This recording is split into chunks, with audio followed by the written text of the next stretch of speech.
지금 토론토에서 저희와 함께해 주신 Matthew Taub, Unapologetically Jewish의 창립자이자 전무이사님을 모셨습니다. 함께해 주셔서 감사하고 다시 뵙게 되어 반갑습니다. 저도 뵙게 되어 정말 반갑습니다. 초대해 주셔서 감사합니다. 당신은 정말로 앞장서서 목소리를 내고 계십니다. 물론 범죄와 두려움이 만연한 상황임에도 불구하고요. 전 세계적으로 그렇지만 특히 캐나다에서도 그렇죠. 이런 모든 기물 파손과 신체적 공격 등이 계속되는 상황에서 우선적으로 총리의 새로운 위원회에 대해 어떻게 생각하시나요? 그리고 당신 생각에는 그게 그냥 보여주기식에 불과하다고 보시나요? 글쎄요, 우선 그건 보여주기식일 뿐만 아니라 모욕적이기도 합니다. 보시다시피 이 위원회는 반유대주의에 맞서 싸운다는 사람들로 구성되어 있는데 우선 위원회에 유일하게 유대인 구성원이 한 명뿐입니다. 그게 첫 번째 문제입니다. 그리고 나머지 위원들 중 2명은 그중 1명은 하마스와 헤즈볼라를 테러 조직 명단에서 제외하려고 시도한 적이 있습니다.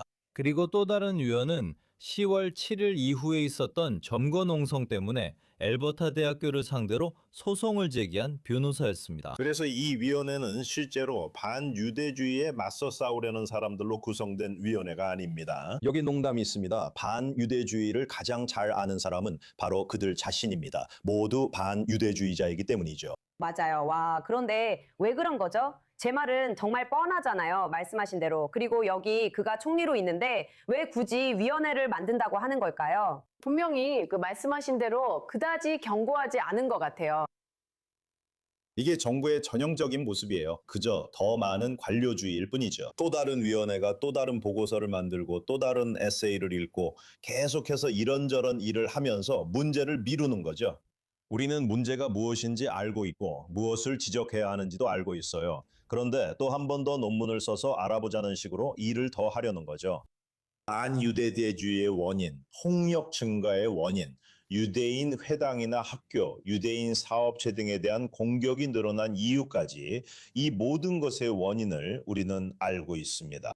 우리는 추가 보고서가 필요 없으며 이 문제에 입장을 취해야 합니다. 맞아요. 그리고 경찰의 배치나 보안 같은 자원에 대해서는 어떤가요? 그런 조치들이 이루어졌나요? 아니면 모두가 그냥 움직이는 표적처럼 돌아다니고 있는 건가요? 상황이 정말 나아졌어요. 우리는 토론토에서 이스라엘을 위한 행진을 했어요. 6만 명의 유대인과 동맹들이 이스라엘과 연대하기 위해 모여서 함께 걸었습니다. 정말 놀라운 행진이었어요. 올해는 훨씬 더 좋아졌어요. 아시다시피 지난 몇 년 동안 우리는 수백 명의 반이스라엘 반유대인 시위대가 끔찍한 말을 외치는 증오의 통로를 지나가야 했습니다.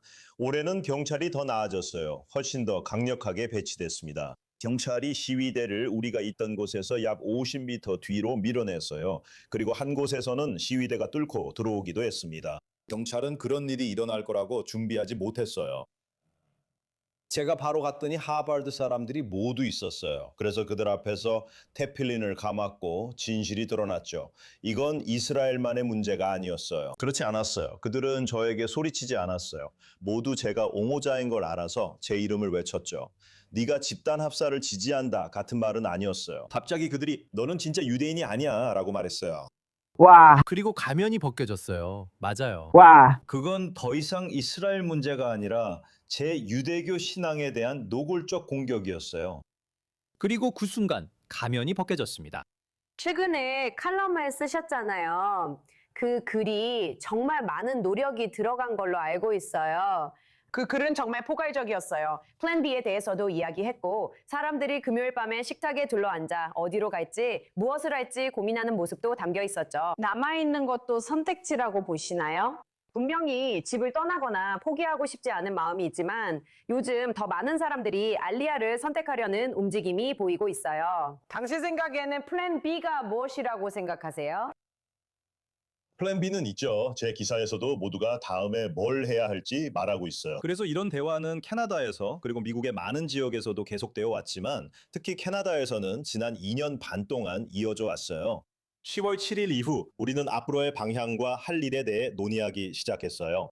그리고 그 글을 썼을 때 플랜 A와 B는 유럽과 캐나다를 떠나는 것이었어요. 그래서 대화 주제는 이제 어디로 가야 하냐는 것이었죠. 그리고 저는 외교부 등 여러 사람들과 많은 대화를 나눴어요. 아무리 훌륭하다고 해도 알리아는 정말 대단한 일이지만 내 생각에는 여러분이 내년에 800만 명의 유대인을 감당할 수는 없을 것 같아요. 그래서 그게 첫 번째입니다. 그리고 인프라도 갖춰져 있지 않습니다. 하지만 대화의 초점이 우리가 여기에 남아야 할까 아니면 떠나야 할까로 바뀌었어요. 어떤 사람들은 플로리다로 갈까 텍사스로 갈까 고민하고 있습니다. 하나마로 갈까 고민하기도 하죠. 아니면 그냥 과감히 결단을 내릴까? 제 생각에는 항상 플랜 B를 준비해야 한다고 봅니다. 어떻게 해야 할까요? 우리는 어디로 가야 할까요? 저는 우리 역할이 전 세계적으로 중요하다고 믿습니다. 디아스포라는 필요합니다. 캐나다에 50만 명의 유대인이 있는데도 상황이 이렇게 나빠졌어요. 우리 중 아무도 없었다면 어떻게 됐을지 상상해 보세요. 완전히 다른 이야기가 되었을 거예요. 그래서 플랜 B는 우리가 무엇을 할지입니다. 실제로 짐을 싸서 떠난 사람들도 있고 가족과 자금을 모두 캐나다 밖으로 옮겼습니다. 제 친구들 중 많은 사람들이 이스라엘로 이주했습니다. 그리고 젊은 세대, 제 아들도 지금 이스라엘에 있습니다. 그게 그의 미래입니다.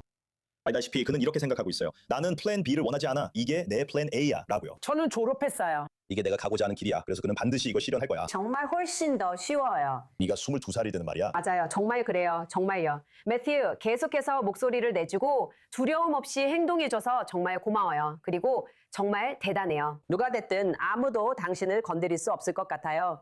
당신은 스스로를 아주 잘 지킬 수 있을 것처럼 보여요. 감사합니다. 정말 고마워요. 알겠어요.